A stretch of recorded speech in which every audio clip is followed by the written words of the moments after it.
Hey, Jason, Frank from Salesforce. So we're just an 11-month-old business and grew to about 2 million in ARR. So currently raising, what would you be your top advice for companies that actually do well during this downturn? So you're 2 million in their first year, growing quickly, right? Yes. First, great, congratulations. Just assume you have to talk to more VCs than you used to. Don't play any games. Don't artificially constrain the process. Don't tell people they have 37 minutes. Be a little more chill and talk to twice as many people as you planned. I'll take some more questions. So when you install, the last 5 to 7 years have been wildly different. There's been kind of techniques, so how you spot those kind of broken, pulling that. I think there's a couple questions there. How do you figure out if they're any good at the role? Because everyone's happy, right? 1, interview 30. By the time you interview 30, the top 3 will stand out. 2, if it's for a role you've never hired before, you don't know, find someone that's great at it, truly great, and ask them to just interview your final candidate. Simple answers, but that sounds simple, but that always works. Interview 30 and find, if you've never hired a VP of Engineering before, find the best technical lead CTO VP of Engineering you can on planet Earth. Do whatever it takes and ask her or him if they'll just interview one candidate for you. It'll save you a lifetime of problems. In terms of the burnt and broken, I wish I had a perfect test on it. I like to just ask a lot of open-ended questions. But I'll tell you the one that's the best one. First, sales or product or customer success. Sales, product, customer success. There's the number one best open-ended question on all of mankind since the dawn of enterprise software in the early 1500s. And the question is to sales, customer success, or product. What would you do your first couple weeks? Not first 30 days, 60 days, because then they're all thinking their plan, right? What would you do your first couple weeks? The best heads of product, the best heads of customer success, and the best VP of sales will give you the same answer. I'm going to go meet customers. It's always the same. I remember the first great product, my end of product, my ultimate full-time VP of product was a guy named Aran Aloni, who then became CCO at Gong, COO and CCO at Gong. He's great, joined very early with Amit, but he was, and that's what he did his first week. But another guy, this guy that was head of product, ironically at SAP, but because SAP had acquired a startup, the best product guy I knew, I asked him to be my interim head of product, who found me Aran that went to Gong. And he started, and I wanted him to meet with my engineering team, and I wanted him to work out some friction I had with my CTO, and I wanted him to work on our API and our documentation. He said, no, I'll talk to you in 2 weeks, Jason. I'm like, what do you mean, God? I'm going to go talk to 20 customers. I'd never seen this before. It was new to me. I'd never hired a true a VP level product. And he came back and he wrote a whole memo of all his notes and learnings. And here's what SuccessFactors said. And here's what LinkedIn said. And here's what it said. I've analyzed, and here's all the issues. And this is how we're going to work on your product. You don't learn the product sitting in the office for 2 weeks on your own or just randomly sitting there. The customer success should go visit your top customers. The first job, go visit your top customers. Sales wants to get into those top accounts, right? So that's the cheat code for the broken and the bitter when they want to stay at home, when they don't say they want to meet customers. And not all of us love meeting customers. Not everyone does. Don't hire them. That's my cheat code is what are you going to do your first couple of weeks? Listen for go meet customers. Then I'm leaning in. Thanks. Hi, my name is Phil. Thank you for a great conference. My question is, can early stage startups successfully run product-led growth and enterprise go-to-market strategies simultaneously? And what indicators that suggest they'll succeed? Yeah, this is too much is made up of this. I did like a podcast interview with Aaron Levy a little while ago, and I asked him this. PLG is just freemium with analytics. It's just freemium that you can measure. It's just freemium that you can multivariate test. We have been doing freemium since 1996, I think, since the first web apps came out. I think we make this too complicated. And early apps like WebEx was originally, I'm really dating myself. It was really even before my time, but the case studies industry. WebEx was the first $1 billion ARR SaaS company that blew up even before Salesforce. And they started off charging per minute because that's how telephony used to charge, right? And then they did this really stressful thing. They went to having a self-serve motion that was free with upsell, and they did this cannibalization. But my point is they've been doing that since 1998, right? eFax, which was a inspiration for when my team created the web-based e-signature even before DocuSign. We copied eFax, which was freemium PLG. I'm really reaching back in time. So these are not new. Freemium is not new motion. And I did write a SaaStr post on folks that are PLG and SOD. More seriously, if you look at folks, it's almost everyone that starts off self-serve or PLG adds more sales over time. Canva last week did their enterprise event. It's all about their new sales team, right? It happened. Asana started off all self-serve. Now I think then they went about 60-40 PLG, SLG. Now they flipped it. Now I think it's 40% self-serve, low end, and 60%. So we all end up with this model. Not everyone, but maybe Squarespace and Wix don't have a sales team, but I think they might. And TikTok has a sales team. They're here. So everyone ends up with a sales-led motion. We talk like PLG is something new. It's not. It's something old that has better analytics than software today. People like us in the room, 9 times out of 10, we like to click and buy, don't we? So it's nothing new. It's nothing new. And certainly anyone on the developer side knows it's nothing new. And even open source is the most extreme version of it, right? It's PLG with no humans whatsoever. Okay, so when do you know what to do? 2 things. First of all, if you don't start with a self-onboarding, self-procuring service, it's wildly difficult to start later, which we talked about. So I'm going to assume you're starting with a product that people can try and buy on their own, but you're also trying to sell it at the same time. Basically, what tends to happen is by about 100 customers, you have a statistically significant distribution. I have done, either on Zoom or in my office, this exercise with so many folks in the early days, CEOs of Checker and Algolia and Pipedrive, with Owen from Intercom. So many folks, I brought them in, $500,000, $1 million, 300,000 in revenue, wherever. I ask them how many customers they have. It's 50, 80, 100. So it's enough. And I do this exercise all the time, either on Zoom or I write a pie chart and I circle a pie chart and I say, how many customers are small, how many customers are medium, and how many customers are large? I don't ask them to define it because different customers, and they're like 40% small, 20% medium, what's left? 40% big. And I'm like, okay, this is you. And actually, if you're at 1 million, this will be you at 10 million and 100 million, unless either the market changes or you change it. And then what I do is and sometimes if they've gotten bigger, I'll do 2 circles. I'll do, where were you at 100K and where were you at 100, or where were you at 1 million or 5 million? Not in a meeting, but maybe over a board meeting. And you can see the trends change, right? It's fun to do it at 1 million, 5 million, 10 million, and see how those three pieces of the pie. If you have no medium or large customers, I would stay at the bottom of the market for now. Shopify stayed there for a long time, even though they're all about enterprise today, but they stayed at the bottom of the market past IPO. HubSpot stayed there intentionally. So sometimes the pie chart says stay low, right? But if you're asking the question, it's probably because you got like a couple bigger deals, but the team's complaining, I don't know if I really want to do security. I don't really know. I don't want to do the integrations. A lot of times, folks that like self-serve don't really want to deal with sales, or vice versa, right? No, we got bigger deals. Yeah. Now we're building sales. Okay. That's hard, man. Maybe you should be going more mid-market, lower, because that's quick. Yeah, that's what VCs say. They don't have to do the work. Look, the bottom line is, I want to keep this simple. It sounds like your pie chart's heavily enterprise. So if you're asking my advice, knowing almost nothing, should you go down market? Should you go PLG and mid-market and SMB? I'm going to say don't. You've got if you have almost no customers there, think about the energy you're going to put into that. And the other thing I do when I do this pie chart exercise, the 40, 40, 20 or whatever it is, what I basically say to founders, and this is, and I 100% believe this is true over many years, is this is where your energy should be. And sometimes what I say is, okay, but we're going more enterprise. I'm okay. If you're 40%, 20% enterprise today, where do you want to be in a year? And they're like, in a year, I want to be 50% enterprise, 25% mid-market, 25% SMB. I'm like, okay, great. Then half your product story points, half your product, half your engineering, half your marketing, half your CS, half of everything should be in enterprise, and 25% should be here. And roughly, it's a framework, right? So you have to decide, this is the fool's errand we talked about. And sometimes as founders, we have to do fool's errands. Sometimes we're right. Sometimes HubSpot was right to do CRM when everyone said it was silly because your customers are in marketing. That's a $700 million business today. They were right. So sometimes you have to do this as a founder, but your organic customer base isn't telling you this, is it? Break the rules if you need to. This is your job, but don't listen to your VCs. They don't know what they're talking about. They're not building the software. In theory, mid-market is faster than enterprise, but who cares? The thing is about long sales, yeah, they're faster, but bigger deals are bigger.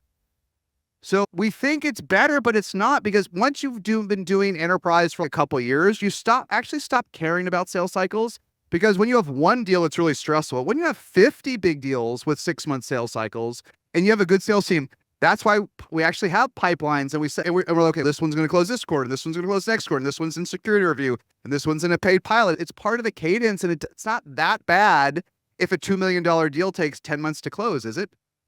So don't lead into, oh, mid-market, it's our VCs say it's not, nothing's easier. Let's summarize it with that. Nothing's easier. Right. Everything's just harder. Great feedback. Thank you. Thank you. My question's about valuation multiples. You showed a slide saying that multiples are obviously down the last couple of years. But we've got some situations now where we've seen some revenue that we haven't been classifying as MRR, but the margins are lower, but we've been billing clients consistently for over 12 months and that the NRR is over 100% on it. So we're now, okay, we could pull in an extra, let's say, I don't know, almost $1 million in ARR in that. We've got another enterprise customer who's coming on. So we can add an extra couple million to our ARR. Okay. It's going to drag down like our gross margin. It will. So I'd like to get a read on you in terms of like how investors are, like what's Investors are still a little stupid here. They shouldn't be. In the old days, we were super gross margin sensitive. In the old days, people like when Twilio started to scale, everyone that was building software, like they were like, this is the Stripe of communications. This is an amazing company. And the VCs were crapping on Twilio because it had 40 or 50% margins, right? Both were right.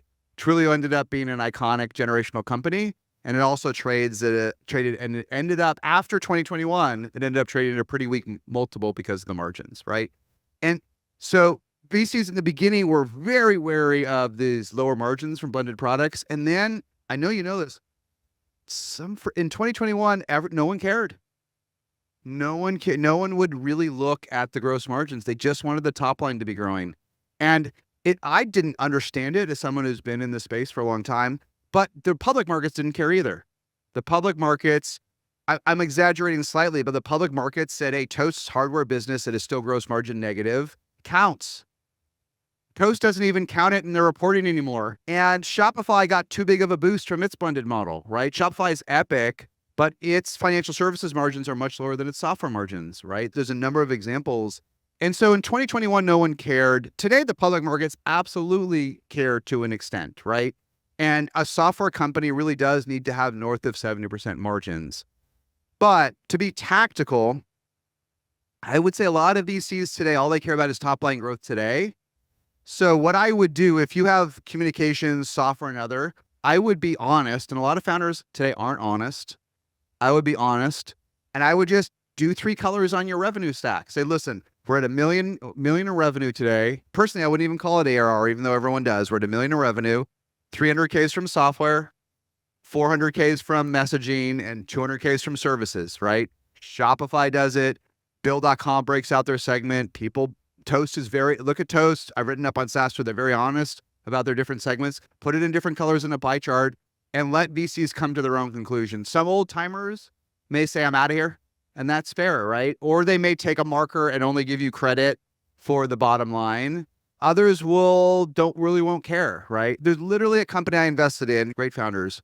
They're at 25 million in ARR today, more than doubling. Pretty good, right?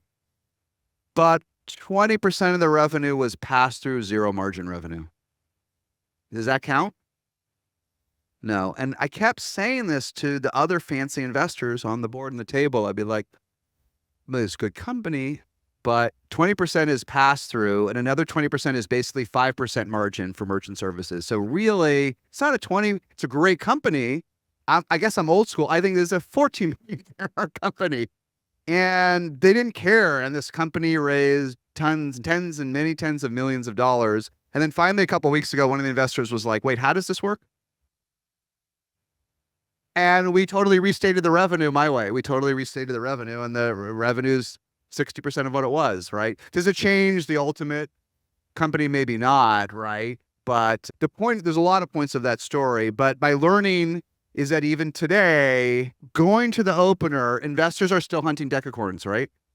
And so they're not gonna give you credit because you're profitable. They're not gonna give you credit for lower growth because of macro issues. But what they will do is they get a little blind to hypergrowth. Like they're so because fewer companies are hypergrowing. The ones that are hypergrowing, people will actually be more forgiving. So be honest, but I wouldn't not share that revenue if it has gross margin. If it's 30% margin, great. If it's zero, like this pass-through revenue, I think it's sketch. Hi, Jason. Thanks for organizing a great event. I'm going to ask the same question I asked last year, Terrific. which is, what are your thoughts on what the main themes you're going to be talking about next year at SaaStr? No idea.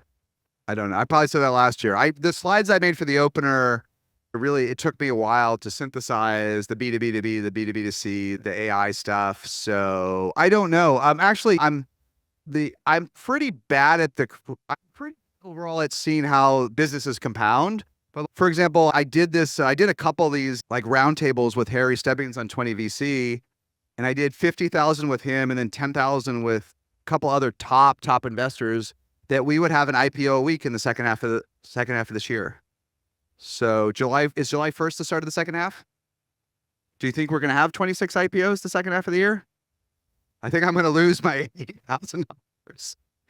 Now, having said that, I'm right. I just think I'm going to be off 5 quarters, not even 1 quarter off 5 quarters. I was a little too bullish. So I was too bullish. So I don't know. The only thing that I'm thinking for next year, I am very tactically bullish on AI.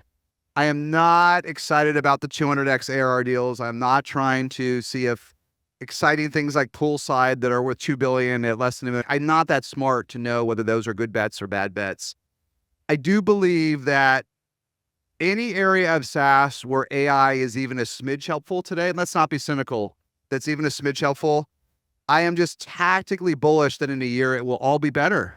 And we're all going to benefit from these, as long as your CTO can take advantage of it, going to our point, we're all going to benefit from this rising tide. I'm not crazy. I'm not AI crazy, but I am very excited to see the block and tackling benefits that we get in core B2B SaaS. So that's what and in fact, at SaaStr Annual this year, we're actually going to have an entire AI day and AI summit morning till evening. And it's all going to be about improving workflows with AI.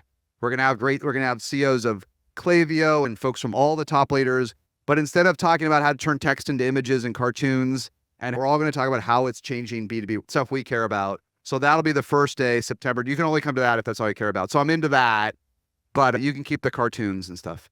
Thank you. Hi, Jason. Such a great event this year.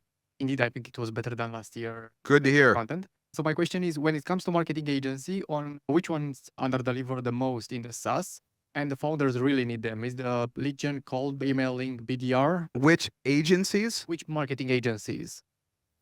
Look, agencies are interesting. Mostly hiring agencies is the fastest way to flush your money down the toilet as a founder.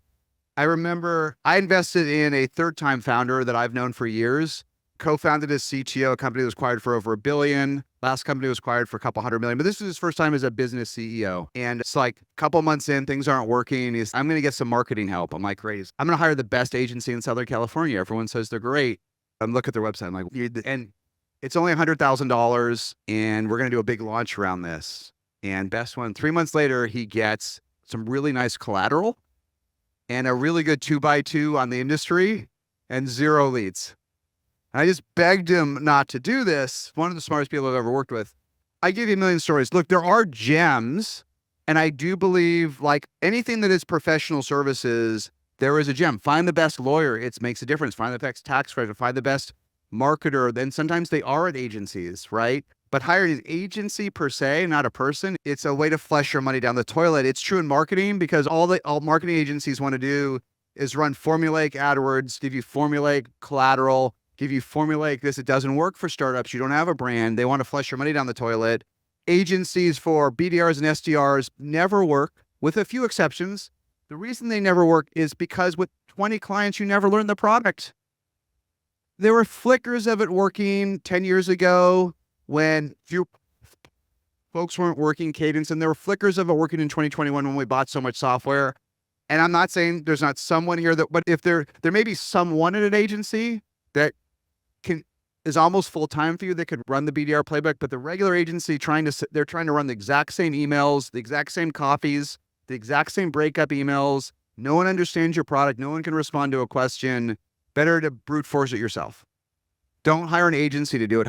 If you can hire the person in-house, great. If you can find a person, but make sure they can actually do it, not that they say they can do it. Too many agencies say they can do it. They just want a lot of clients and have them do the exact same thing. And that's more power to them. It's their business model, but it's a terrible idea. The one thing I'll say just for the broader team on niche is that is my view. There are gems at agencies. And also, when you go to hire your first head of marketing, if they actually had a lead committed, actually can do genuine Duke growth, they can't do everything themselves. And a lot of marketers will want to bring in a lot of agencies. Don't let them. You got to back them, but always let them pick one. Most marketers have one agency, marketing agency they've worked with for 10 years, their right-hand person.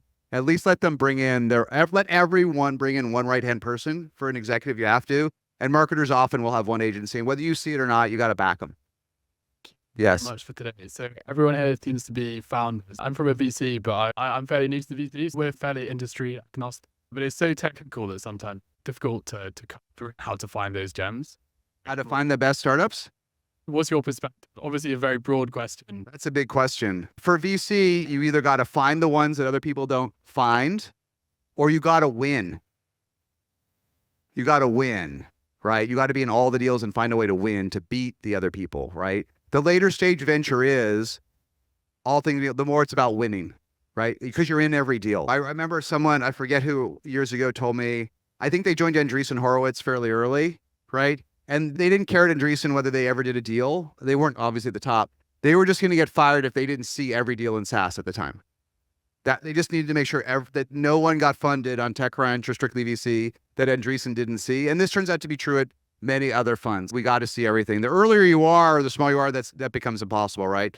But so you got to either find things that other folks haven't found. And places like SaaStr are great. I've talked to so many folks here that are doing millions that are bootstrapped that aren't on any other radars. It's one way. Or build a network of feeders. If you're not super early stage, unless you're pre-seed, there's always someone earlier than you. And the best investors, like if Christoph's still here, Christoph and I started co-investing years ago when actually he used to be super early and I could invest after him.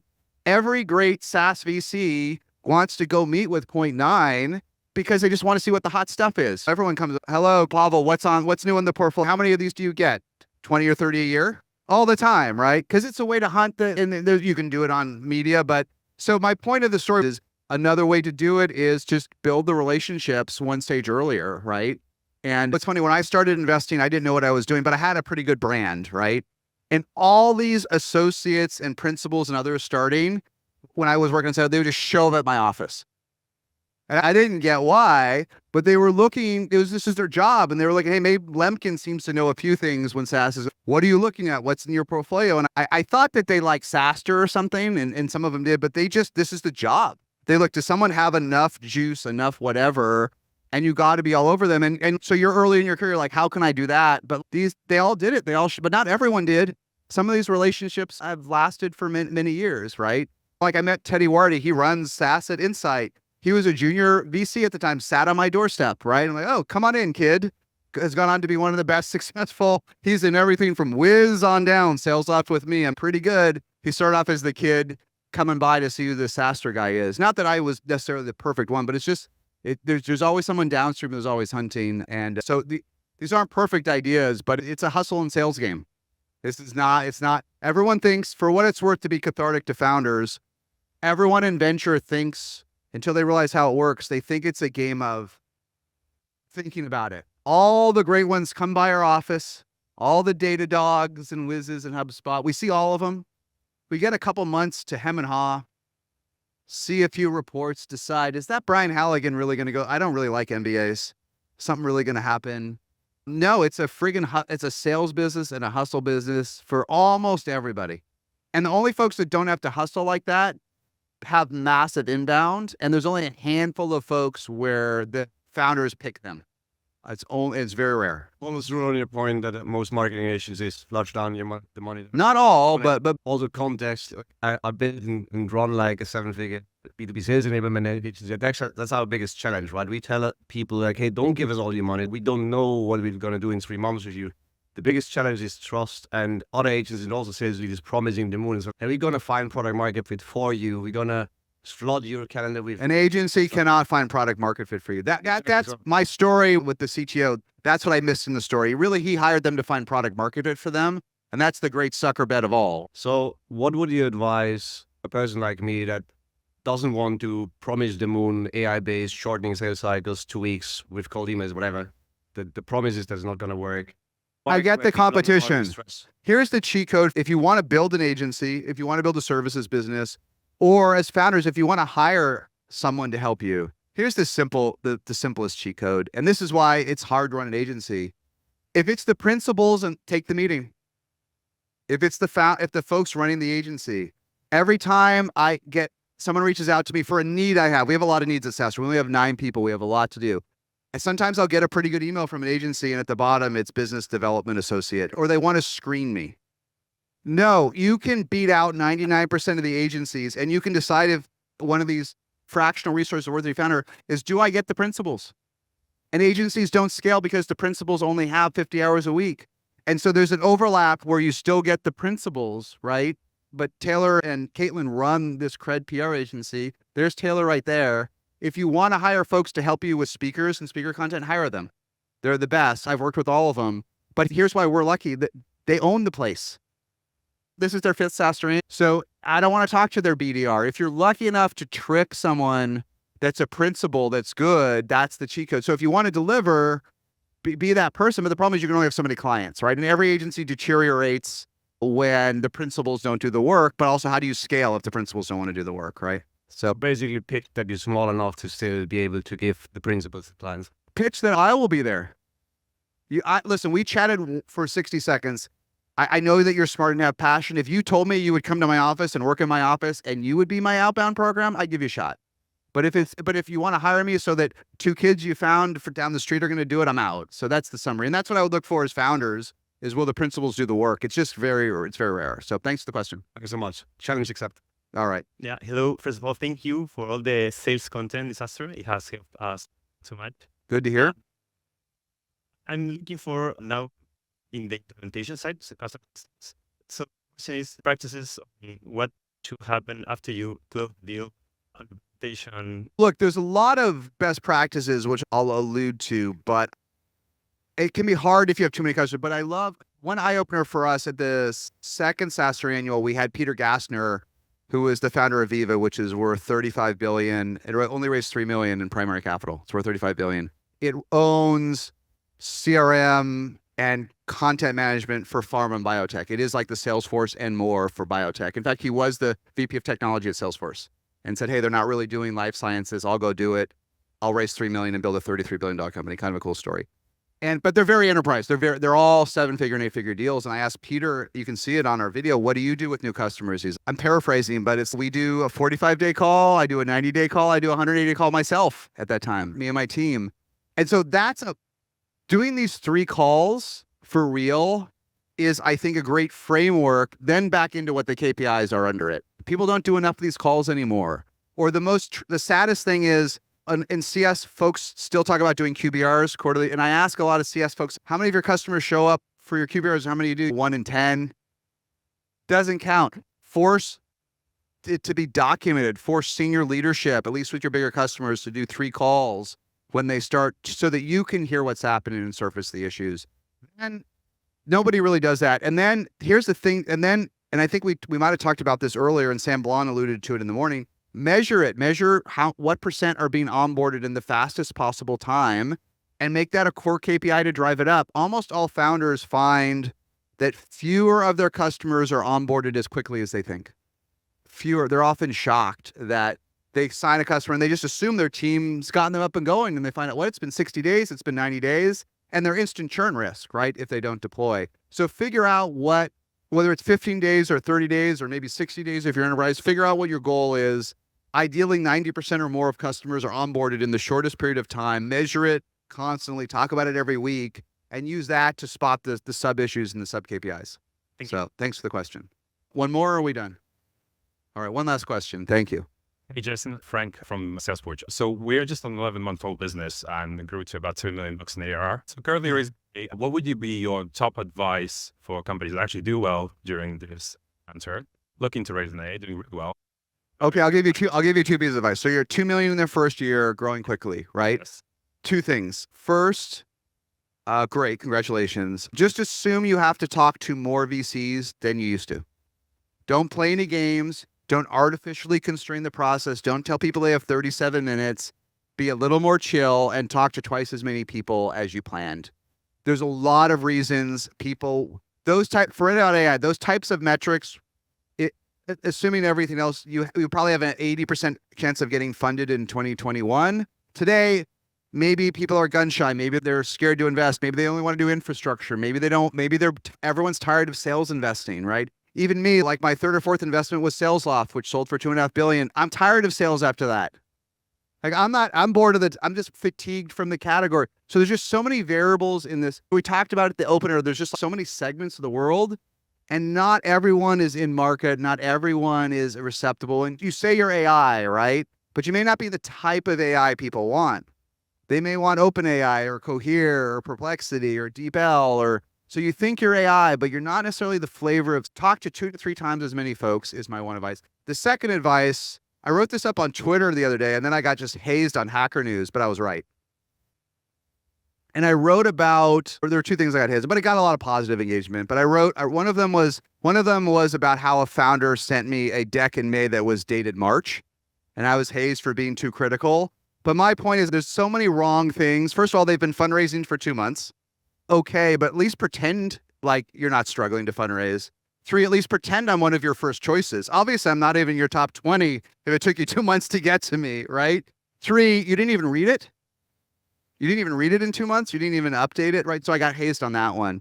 The other one I just got lightly hazed on. That was all over Hacker News. The other one I got lightly hazed on is, I pointed these all out to be helpful. You can see why, like you can say, hey, that doesn't matter, but it's also a reason I passed. And if I passed because you had March 2020 to 2024 at the bottom of your deck, so is someone else that has attention, someone else that has limited time, someone else that has a decent portfolio. So you can make fun of it. I'll give that guy another chance. It's not a meritocracy. It's a brutal business investing. It's almost impossible to make money. So when things look off. So anyhow, the related point, the second one I got hazed on was this person came in that was at 2 million and was growing like 80% and not accelerating. Okay. So just a below the line. But the email was really good. This was clearly a great founder. 2, who was in a vertical SaaS category with not a lot of competition, unlike you. And you could say, look, I know it's not quite there, but there's a really cool category. I have personal passion around it. I'm interested in. The email's really good. They clearly understand this niche category that probably nobody does. Once in a while, those accelerate. They never really do, but sometimes you get excited about one that's on the margin. In venture, sometimes you get excited about one that's on the margin, right? You get excited almost because you have passion around it, or you love the founders. And so you give them a little slack. And they said at the end, we're raising at least 10 million. And the problem was it was too much money for me.